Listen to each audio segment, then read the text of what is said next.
Hello and welcome to our first officially live Audionautic Deep Space Network. This is episode 5. We've been doing live streams for this with our patrons. You can head over to patreon.com/audionautic if you want to join. We'll have some of them coming in later, but you're all welcome to hop in the chat, and we'd love to hear from you and help us guide the conversation today. And I'm joined today by my co-pilot of Audionautic, Curtis. Oh yeah, that's me. Hi, you're right. How you doing? Yeah, I was trying to delay bringing you in because I know you're finding a link and all that. Yeah, I'm doing the back office stuff. But I felt like I ran out of words to say, so I was like, I better throw it on over to him. Yeah, live. Yeah. No, I've just got to do it. It's fine. Like, we're live. I just got to do all the. Believe it or not, we don't have a back office of people doing our social media. It's all us. Yeah. And yeah, so we're doing that. It's fun. But yeah, I'm Curtis. Hello, welcome. Yeah, we're officially live. We've been doing this on and off the past couple of weeks, like Michael's been saying. But finally, I think we have finally got to a stage where it's working. Can we just have a little round of applause for that, please? Yeah, and let us know if the latency is a little off. The last time we used Zoom, and the audio visual was off sync, and it's just a nightmare. So I think we got this one working. But you can let us know in the chat if that's not the case. Let's have a butcher's, yeah, completely. It's quite stunning, really, because we literally had this conversation about 10 minutes before coming online. Like, we could actually do this live today. It's like, yeah, I was able to test the Google Meet today, and it was just me, and I was using like a YouTube video to test the loopback, and it was working, and I was like, okay, I think we can do this. Cool. It's productive as always. That's what we need. What you been up to, mate? Well, as we talked about in Starstream, which is one of our patron exclusives, it's a podcast we do with Eon Lake, I have been in quite a bit of writer's block and all kinds of just like not able to make anything. So chatting with you guys, you mentioned, do some sound design. And I was like, yeah, that's a good idea. And then the other idea was, I should just completely restructure my studio. And so that's what I've been doing. The Dawless desk just has a gazillion pieces of equipment, and I'm trying to figure out what to put up there. I finally have the Prophet back in operation, which is great. And I have more space behind me, which is quite a pleasant difference. So yeah, Howard, just FYI, we are live. So I'm not saying anything. I like it. We are fully live. How are you, Howard? How you doing? You all right? I'm good. I am actually good. I'm not going to do that English thing of it. Not too bad. Not too bad. No, thanks. good. Yeah. Yeah. You're kicking. well, I'm surprised we're actually getting this live. We're actually doing this. We've actually got I'm standing up for this one. Oh. That's what we need, mate. Yeah, we can't see the synths. We just see that wall that's slanted. Well, that is the slanted wall, right? I know you do a different angle desk, every other day, but I'm up in the eaves of the roof, so I've got a sloped wall behind me. That's why I set it up this way, so that the sound waves wouldn't sort of bounce front to back, and it would kill a bit of the vertical standing waves as well. That's cool. Well, it's nice to hear. We have Daniel here. So No way! We actually have Daniel here. Yeah. Hey, what's up? How's everybody? Good. How are you? Hey, it's good to see y'all. Oh, I'm good. Am I coming in all right? Everything looking decent? Have you upgraded the internet? Because I remember some of those previous ones, you were just like, you get digitized. It would be like, it might happen still. 8-bit billows. 8-bit billows. No, what I did, I found a specific spot on the floor that I could set the device, and there we go. Being on the floor actually works better. There we go. Who did thought? Amazing that. Well, okay, so the stars have aligned, gentlemen. The four of us are here. It's our first one officially going live. I'm watching the live stream on my other screens, we see. And we're all here, so hats off. We've made it. Yeah, we've done it. Hopefully the latency isn't too bad, because I didn't test it with other people in the Google Meet, so... That'll be all right. I mean, it's looking pretty strong from here. I mean, all right, cool. There's us four there. That's good. Yeah, I know. I'm seeing it in double, and it's driving me crazy, because the one I'm seeing in Streamlabs is off time. So everything is like slightly off from what I'm hearing. So I'm like, oh God, is it the latency? But that's just the nature of the beast, I guess. Yeah, we'll work with it. We'll work with it. So we're all here. We're all getting stuff done. Michael, you were telling us about your writer's block and what you've been doing. Yeah. So actually, a lot of what Howard said to do in our Star stream, I've been doing. I've been doing sound design, and sure enough, as I was working in a project in sound design, a song just happened to appear. Like Howard said, wink, wink, nudge, nudge. I'm not writing, I'm sound designing. And then I was making some sounds on the Prophet, and I finally started using the third envelope and like the mod sources on it, which has been really cool to tinker with. Because I usually don't use those. I keep more simple patches, but I got this really percussive sound, and then adding like delay and stuff just made it sound crazy. And then And you're off. Yeah, and figuring out this, I don't know if I can show it, but this desk is just full of stuff at the moment as I try to figure out my new Dallas rig. Ooh. Calling it the Dallas desk. Nice. You know how I like Dallas desk. That's cool. I love anything with alliteration. I love alliteration, so I was like, yeah, Dallas desk. There we go. So that's going to be my next video over on my YouTube, like my thought process of how I'm going to put it together and stuff. Like I need the brain, and I mean the circuit has to be the brain because that's the only thing that can sequence, right? So, but yeah, spoiler alert, I guess. Yeah. You could try sequencing from the 404, but I don't have the little MIDI connection. Oh, right. It's a mini MIDI or whatever you call it. I don't know, but it's not the 5 There's a name for them. I bought a couple for mine, but I haven't used them yet. I need to get it. But I think I'm going to have everything go into the 404 so I can do either resampling, but also just process just use it as audio, and use it to like master too, because it's got the compressor, the vinyl sounds and all that stuff. So it'll be interesting. It might be like our live setup. For this, it might be a couple stumbles, but in the end, we'll get there. Oh, sure. Rome wasn't built in a day. That's true. Well, the thing is, I mean, with these setups, you don't actually have to use them. Sometimes they just make you think about things a different way. Yeah, exactly. And that's why I just put everything there, because I'm only going to choose a couple pieces, and then I'm hoping to kind of move it around every. It doesn't have to literally be that. It could just be that doing that made you think of something. Yeah, that's true. I just every time I talk to Howard, I'm like, I feel better now. No more existential crisis. There we go. The world is right now. There's a calming presence about Ian. Yeah, that's why we have him on ADSN on Starstream. Man, that would crack my family up. That really would. They'd be wetting themselves if they were watching this. No, they can always watch the replay. Yeah, it's always good. Yeah, it's always nice. So, okay, so since we last saw you on Monday, of all places, Howard, what's new? What's new? Well, the studio's still a complete flipping mess because I'm kind of doing a bit. That's not new. You always say it's a mess. No, I'm getting better. Got things moved around a bit. My 404 it's got a place where I can always get to it, which is important. There you go. You're really vibing with the 404 too? Yeah. More than the what's it called? The maybe not as MPC? much as you. Well, yeah, that's that thing over there, or this thing here. Yeah, I am. The one thing I like about the MPC is it is a self-contained box. Mm-hmm. It's battery powered that you can take and you can do music on it. You don't need anything else. Whereas you could do that with the 404. Which you load it up with samples, you put the batteries in it and whatnot, and it will last for a few hours. So that's pretty good too.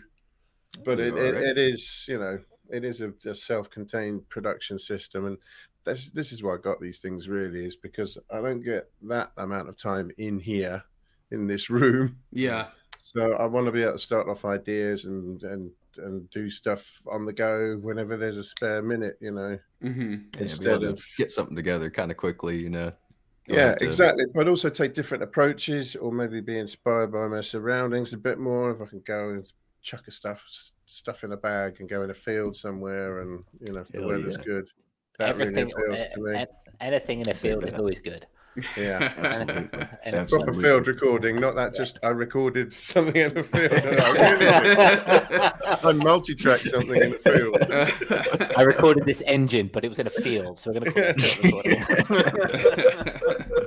That's as legit as you get right there. Nothing new. I'm working on a remix that I'm just close to finishing. There you go. But it's turned into an absolute monster. It's one of my bigger tracks, and it's got a lot of tracks. It needs subgrouping and sounds like that one Josh was doing with like 75 tracks, or what was it? Yeah.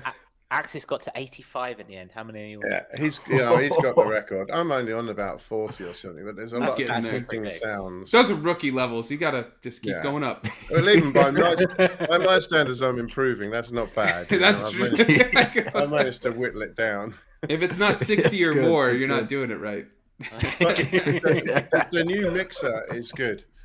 The new mixer is great. I've got a PreSonus Studio Live 24, so it's a 24 input digital mixer, and it's got some good sort of plug-in compression stuff like that that you can use on inputs.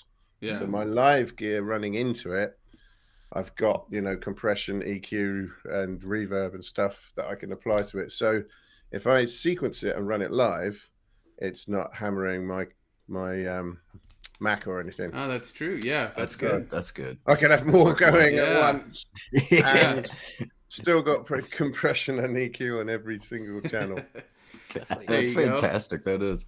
You bump that up to 120 tracks before long. Yeah. There we go. which is why I've got a mix of struggling with, because it's a massive wall of sound at the moment. I feel you. I feel you. It's tough to. What about these are the little bits that take me a while. This is where it starts to slow down for me, so it's not unusual. Yeah, I've talked about it before. This is the late arrangement, early mix phase. There you go. It's like what they say. You do 80% of the work in 20% of the time, and then spend 80% of your time on the last 20. That's quite true. Yeah, that's exactly very true. Fair. But Billups, it's been a minute since you've been on. Other than the new EP, which we'll talk about, how have you been? I've been doing pretty good. Just been kind of taking it easy, Yeah. A little bit of been outside quite a bit. That's good. I'm usually a very homebound kind of person, so it's been nice to get out and see the sun a little bit. Yeah. But other than that, not too much. I went up to Knoxville yesterday to see a friend, and cool. that was fun. We got to see. We went downtown. They had all these art sculptures and stuff laying around, and that was fun. I enjoyed that quite a bit. That's exactly. I mean, it's like I was saying to Michael earlier. Like sometimes taking time out of the studio is the best thing to do. Yeah. And you come back to the studio, and then everything seems nice and fluffy and fresh again. Oh, synthesizers, indeed. Pleasant or unpleasant sounds. I hated that. Exactly. That's the truth. It's always fair. How is it was what, last week? Yeah, it was last week that you dropped your EP, Billows. It's great. I mean, thank you. Take that off the bat. I appreciate it. Thank you. How do you feel post-release? Because obviously, sorry, there's a thing came up on the Audionaut page. Post-release, right? So it's been a weekend, a couple of days since. How do you feel now you've put it out there? Well, it's kind of interesting. It's I'm a lot of you might feel me on this.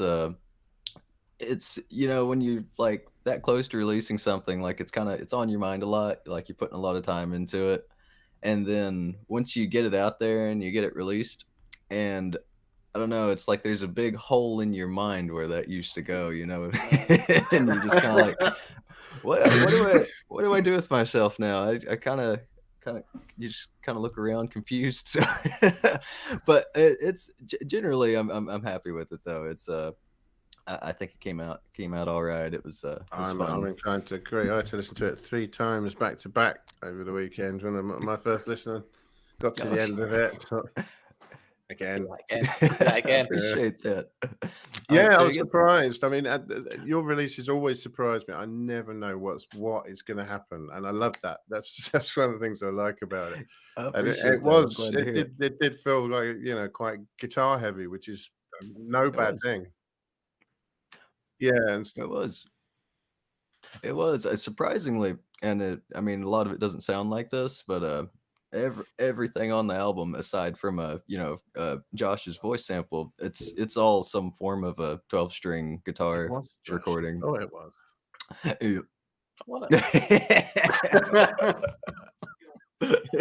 Yeah. I went in and I stitched the waveforms together. I play each string twice. Sample, resample, bit crush, put it through internet connection. That's what comes out.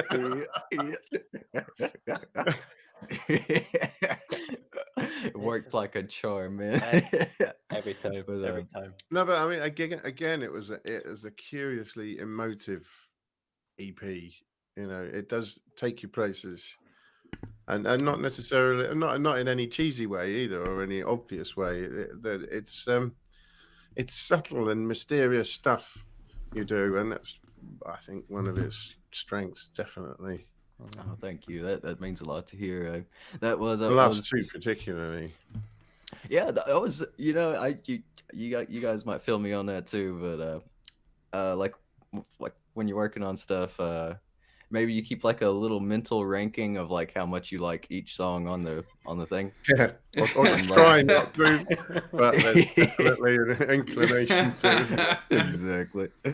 Well, it's funny, the ones that are always like on the bottom half of my list. That's the one that people seem to like the most, which that's cool though. That's cool. Yeah, it's always surprising the ones either you do like, I don't want to say the least amount of effort, but the least like you put into like just scrutinizing over every little detail and stuff like that. Those are usually the ones that you least expect to vibe with people. They vibe with people. It is. Yeah. It's always it's a nice surprise, really. Yeah, it's like the over-examination of your own stuff, isn't it? And you kind of you nitpick it, but the ones you just like fuck it. A bit more kind of like artistic. Like, we've all been. I don't. Exactly. Maybe I'm just speaking for me. But a couple of releases I've gone, fuck it, I'll be alright. And it turns out that's the ones that people like. I think sometimes they benefit from that because they haven't got that compressed sort of like, I've really struggled with this one, beating it into shape. Whereas if you just go let it be what it is, often it helps. Yeah, it's the one comes through. Like, it does. Yeah. So it kind of. Oh, go ahead. I'm sorry. No, I was to say. So yours is all on a 12 string. So you got a 12 string at home. I do actually. It's I don't remember the brand name, but it's a acoustic electric. And I recorded it both ways. I just put a mic on the amp, and a couple times I did the like the classic cross. What do they call it? The cross Y mic setup where you put a couple mics on it. That like stereo one. And, yeah, exactly. And just recorded it acoustic like that. But it was a lot different for me because I'm used to just using synths and piano roll and stuff like that. And this time I actually had to like make sure I was like playing in time and like making sure stuff is fitting together. And you can't just go back and piano roll that. So. Yeah. And did you go in with that in your mind that you were gonna do like all guitar type stuff, or did it kind of just happen? It came out. I went into it like wanting to do like more guitar focused, but it ended up just being like that was like the only focus. So it started as a seed and just kind of grew from that. And it was like I said, a little difficult, but it was fun though. It's a learning process though. Exactly. Are you gonna put more in later, like in new stuff? Are you gonna try and add more guitar? I believe so. I think I would have to because I spent a few $100s on an interface and a mic and shit. Yeah, you have to. I've got to do something with it. It's like, all right, I'm done with this. We're gonna put it in a fucking box now. Yeah, you can sell it now. We make all this art, don't we, for the love and joy about it, and then you say, why did you put out that EP? It's just like, well, I need to afford to pay my rent this month. Like some of it's just like some of it's just you got to make it for the money. Yeah, got to make back what you've invested. That kind of thing. Yeah, I bought it, so I have to use it. Exactly. If only just to like make myself feel better. It's like I can't spend money on this and then put it in the closet. I gotta do something. And Hydrofighter mentioned it's XY. That's when you cross the microphones. Oh, there you go. Yeah, there you go. Oh, actually, I don't have the chat up here. Was that like this? I think it's when you do it like that. Isn't it? Like you put it, or X-rated yeah, one of those. I don't orange. know, something like that. Yeah, there you go. Maybe just go slightly Christian about the whole thing. I don't know. The holy mic setup. Yeah. Exactly. Let's tell you what. Let's get Steve in. He's in the lobby. Let's get Steve in. It's about that time. It's about 25 past 12. Yeah, and just remember today we got to cut it around 11:45. I have to go to physical therapy for my hip. Like an old man. Oh, that's cool. Oh. I'm sorry, man. Oh, Steve just timed out. Hang on. I'm sure he'll get back in. Yeah. Oh, how are you feeling, by the way, Howard? You feeling better, man? I was right. They cross over each other. Yeah, that's what. Yeah. Okay. Yeah, it's a little rough. No, I'm just starting physical therapy for the hip, so that's good. No, I'm not feeling any better yet, but hopefully we'll be soon. Stereo guitar miking. I did used to use hypercardioids in this kind of pickup field. I think we also did do one that was a cardioid facing that way and a figure of 8 that way for some reason. I can't remember what the hell that sounded like though. Complex is what it sounded like. I'd have one mic facing the cone and another one at 45 degrees. That's the Butch Vig technique. That's how he recorded that stuff sounds good, man. Stuff like that. So any technique he uses, you want to use. And a Shure SM57 at 45 degrees, and sometimes 2 of them so that you could stereo it, but it's better off recording. I love his approach to electrics, man. Like when the Smashing Pumpkin sounds he did for Siamese Dream. Oh my god. Yeah, it's like 10 to 20 guitars sometimes, just all notched EQ'd and different pickups, different amps. So cool. Yeah, I mean, he's kind of like to electric incredible. guitar. It really is. Stephen Street is to acoustic and clean guitar. All that stuff he did with people like the Smiths and whatnot back in the day. He was really good at tracking guitars like that. That's cool. Let's before we lose Steve again, let's get Steve in. Add to the idea. Seeing as he named it was the XY technique. Hey, there he is. Steve, right, what's up? Yo. Oh, hey.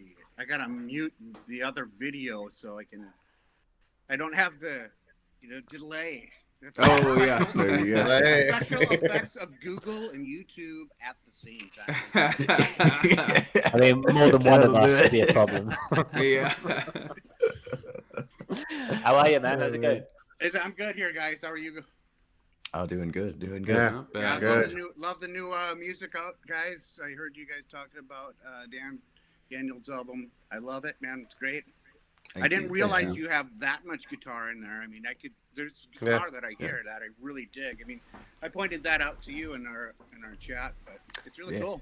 I appreciate it, man. I do. I appreciate you listening to it. It's a lot of it does not come off as guitar at all. It's been heavily fucked with. But I was gonna say, did you do that splicing stuff that you showed in the Sounds by Sunwarper sample pack, where you like chop up little bits and do all that stuff? I did. Yeah. I went a little lighter on it. The first track, Celli, the second half of it features that a lot. I'll be honest with you. There's like specifically with the panning, I kind of don't even know how that happened or don't remember. That's the best kind of way to make music. I don't know how it happened. It just kind of happened. Production. Exactly. Just I did a lot of shit one day, and then I was like, "This sounds all right. Let's keep it like that. There you go. Don't change anything, or I'll mess it up." There you go. That's fair. No, it's cool. It's a cool release, and it's always fun to see how people develop, isn't it? Like all of us, like everything is always the next stage. Like Michael, your album coming out at the end of the year, like it's a lot of different to what we're normally used to. It's going to be exciting. Everybody's walking their own path, though, doing their own thing. Yeah. It's going to be. There's overlap, but yeah. Sorry. Then the Sunwarper album's going to be a lot like Yanni. Is that what I'm hearing? Is it Yanni? Totally I don't know. I don't know the reference. I don't know what it's Yanni. All the white keys. I think we used to joke. Yanni, all the white keys. I don't know. No, it's different. We'll see. It's Yanni's the piano version of Kenny G. Oh god. Yeah, then it'll be just like that. Yeah. I mean, I don't even know who Kenny G is. Oh. Oh man. Wow. You are Yeah, missing he's- out, man. Yeah. Have you never been to a dentist? No. That's what they always play Kenny G. Yeah.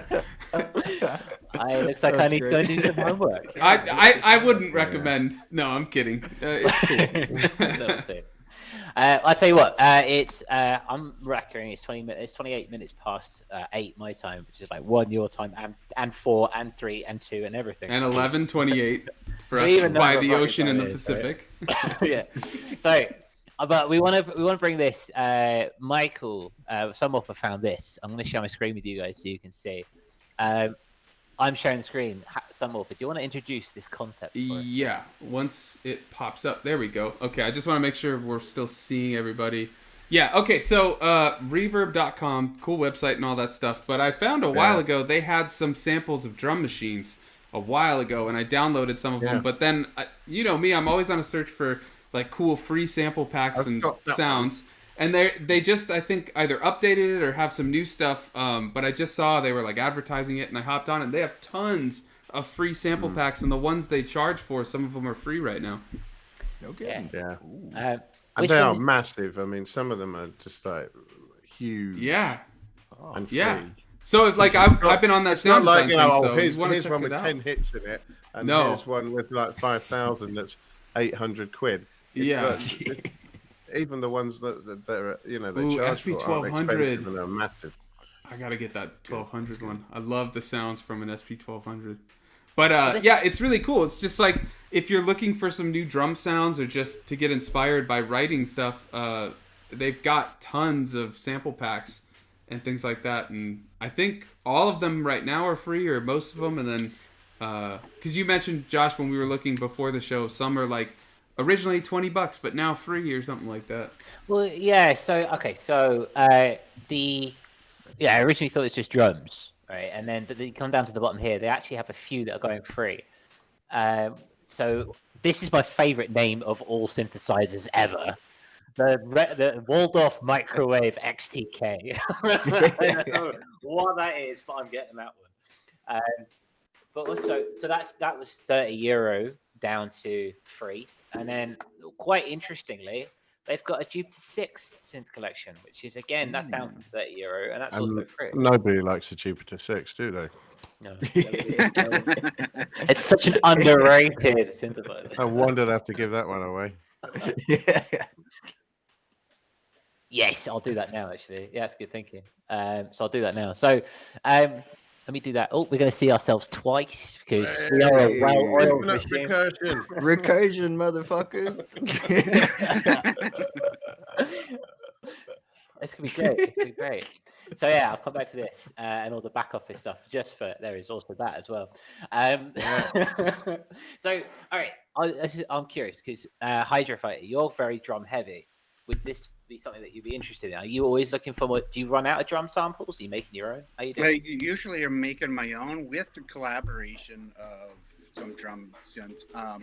I am interested in that stuff, but I have so much other stuff I need to explore before I can dive into other things. I bought a Spark VST drum machine a while ago, and I have barely played with it yet. I have the Kick VST that I have been playing with more, but that's kind of using it to kind of boost the kick a lot more. But in terms of samples, like if you're doing like 808 and 909 sample type of things, I'm not really interested in that in a sample pack because you can't really tweak with them the same way that you could on the hardware, right? Yeah, that's true. Yeah, that makes sense.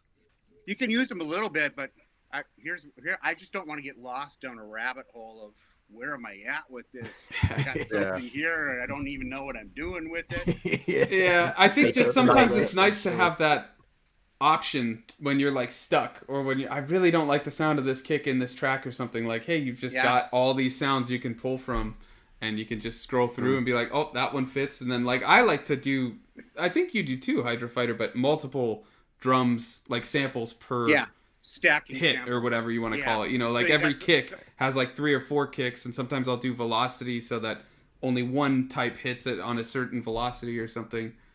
I never do that. Are you joking or are you serious? 'Cause I feel like that'd be something you would do. Like one kick. I do layer drums, but I don't deliberately layer sounds on top of each other. Oh, sometimes I'll take a drum machine and make a loop out of that. Yeah. And then I'll start putting drums on top of it to accent certain notes. Mm-hmm. And create a drum part out of several different drum parts kind of overlapping, and where they do play together and where they don't play together forms sort of the rhythm. But I don't ever sort of try and build a sound out of multiple sounds. I feel that. Sometimes I have to tweak the delay on the channel just so that the attacks land at the same time and don't make a weird. Yeah, you have to do that. I think the transients. The idea of stacking them though is. But not deliberately trying to create a kick out of sort of several others. What were you saying, Steve? The idea of stacking them though is so you could get more attack off of one sample and more decay off of another. The other thing I was watching one where using the kick plugin it's like that. It's got an oscillator for sub and it's got a waveform. I was watching somebody doing it where they put them so that you actually put more attack, so that like for a snare you get a clap or something as one hit, and then you have a snare come in through attack, so it just extends the sound of it. So instead of having it hit twice, it's like you have it the one, but then a big like comes in through an attack or something. We should just all go back to the 80s Phil Collins. Yeah, what is it, gated reverb, right? Reverb and gate. Yeah. You mean you don't do that now? I still do that. Someone banging a very large fish against the wall at an aircraft hangar.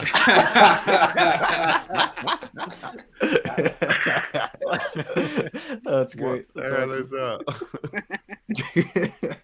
It'll be interesting to see. Like, I mean, I've been getting into like taking something that is wildly not a drum kit or wildly not a snare or whatever, and turning it into that as best I can. And that's just like, how far out can you go to make something sound as completely different as it was before? Is that like granular trick that one guy was doing, where you like take a small? Well, you watch him all the time, Andrew something. Oh, Andrew Huang. Oh, wait, you take a little bit of the Is that what you're talking about? Where he took like a synth sound and like made an 808 out of it or something, and hi-hats and stuff? In that way, yeah. Yeah. Just trying to layer them up from there, just to kind of see, because everything's a waveform, isn't it? And if you really want to get hippie about it, everything's a vibration. It's common in modular to do hi-hats like that. You use a noise generator, you get it to the right pitch, just gate it, right? To an envelope. Yeah. Give it a really snappy attack. Absolutely. I mean, that would be really cool. I'll probably download everything on that website in a minute, because that's the weakest part of my arsenal is drum samples. I've got there's tons on there, man. Tons. Yeah. I've got that 50 drum machine ones, and to be fair, like they're 50 kind of similar drum machines. But they all have their own little nuance and tone. Exactly. Right? Even so, as you can imagine, there's a fair bit of usable material in there, and very good value. Nothing. Yeah, it's hard to beat that. Yeah, seriously. I saw a great meme the other day, actually, where it's so you're on a bus and it's just old people dressed as Spider-Man, and then the tagline was just your kick samples in the kick drum library.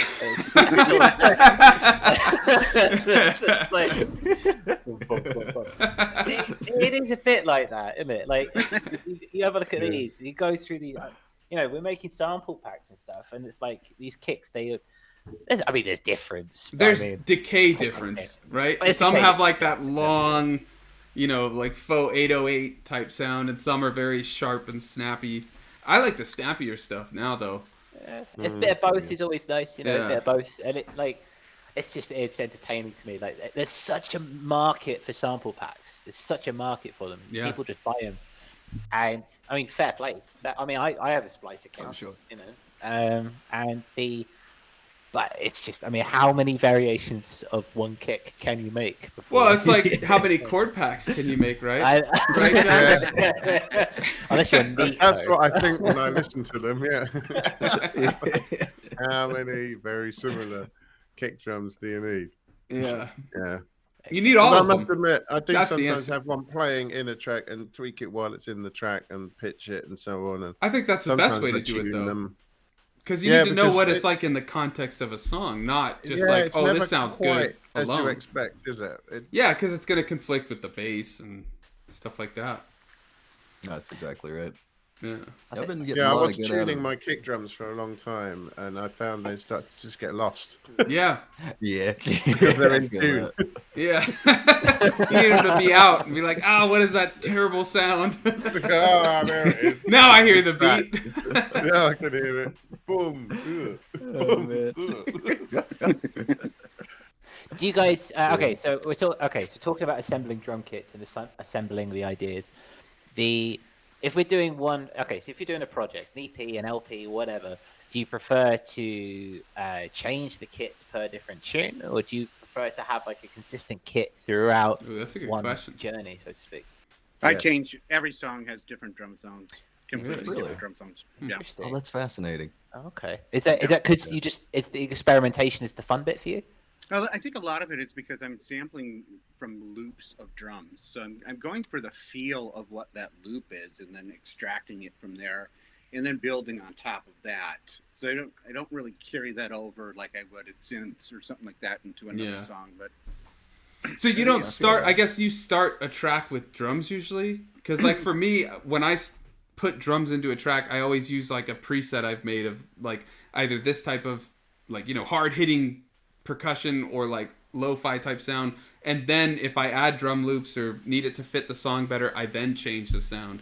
I typically do start with the drums because that if you're sampling loops, that sets the tempo of where you're at. You can only fluctuate so many BPMs for the samples that you unless have you want without that getting horrible spit sound out of it. Yeah, right. Oh yeah.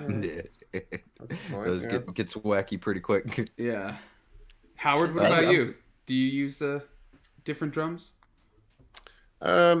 Yes, I think I do a lot of the time. I want them to sound a little bit different. They never do, but I try and make it sound different.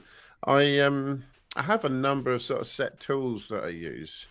So like there are a few Roly plugins, like little studio kit plugins that they've got a number of different kits on. I use those sometimes for creating loops. I've got a few Ableton racks that I built that have got sort of like an 808 and a 909 and the kick plugin as well, and everything all in one rack so that spread over 4 octaves or something. So that I've used a hell of a lot because I can change the kick sound in Kick. It's that Sonic Academy plugin. I can pitch the samples in the 808 and 909 a lot on push, so I can prattle about with those. And plus you can record changes. So, you can fine tune the pitch of the hi-hat, and tweak it up and down as it's playing and record that so that you've got a little bit of movement and it's not all the same. I do that with snare drums as well. There are a lot of sort of stock things that I reuse, but they don't tend to sound the same each time, and I tend to use different combinations of them a lot. And then there's a drum kit as well, and that's got the V drum, right?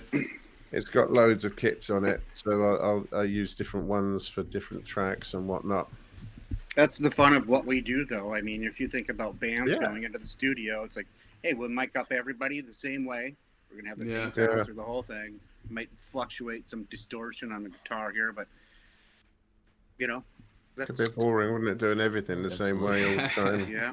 I guess it's just consistency, right? If you know it works, don't break it. Well, that's the Motown approach, and especially if you did quite well out of it. Yeah. Well, gents, we got about 3 minutes left. So, is there anything else we want to cover today? Oh, did we want to talk about the A&R? I don't think we can do that in 3 minutes, and I have to go in 3. So, we can talk about that next week. Yeah, we'll talk about it another time. Let's wrap it up. So, so to sum up, gentlemen, this has been a very successful first official live show. Nobody died. Hey, don't jinx it. We still got 2 minutes left. We still got 2 minutes. Don't jinx it. Yeah, careful now. Careful. We need to start drawing straws. No, Howard. How do you draw straws over a Zoom call? This is Google Meets. They have an app for it. Be one of these things at the bottom here. Yeah. It's cool. Yeah, no, this is cool. We're still, again, obviously, we're still troubleshooting this entire endeavor, but this is a massive step in the right direction, I feel. We can make that work. It seems to be working. Everyone's happy. Everyone's smiling. And yeah, so I think we'll wrap it there. Gentlemen, it's been an absolute pleasure, as it always is. It's been fun. Yeah, and just to sum it up, we are doing these weekly now at 11 a.m. Pacific, which I believe is 7 p.m. GMT. 7 p.m. GMT. Yeah, look at that. That's growth right there. I got it. See? There we go. Mr. Worldwide over here right now. And Mike got the time right. Fantastic. I still got it, though. I still got it. But we do these every week now live. Today was the first time we did it live. And anyone is welcome to join in the chat. And then if you want to be like Daniel and Steve, you can head over to Patreon, patreon.com/audionautic, and you're welcome to come in the video and bring up topics or anything like that. We have a Twitter chat where we talk about all kinds of stuff and help each other out. And then we are starting to use Discord again, so you can head over to our Discord. It should be in the description, but we'll put it there after the call. And then we also have a playlist over on Spotify, which between our radios you're welcome to listen to. And if you've got some music, send it over to us, either DM me, Josh, or our Audionautic page, and we'll get it in. We have some exciting. We have some. We're coming to the end of. It's March, isn't it? Yeah, we're coming to the end of March. Yeah. We are. All of us. I'm still in early March. I'm getting there. We have some exciting new concepts coming up in the next month. A couple of new items coming through. Some things are being shifted around, but ultimately, we're on a different trajectory for the next month. More will be revealed. It's gonna be interesting. Now, very cryptic. It is cryptic. Basically, we're changing about the schedule. We're bringing in a new show. It's gonna be great. It's gonna be fun. But more to be revealed. I've just got to finish all the visual aspects of it first, and then we can talk about it. Yeah, we'll get there. We'll get there. That's exciting. So, gentlemen, it's always been fun. All right, we'll see you next week, guys. Thanks for joining. Good talking to you guys. For sure. It's good to see everybody. See you guys.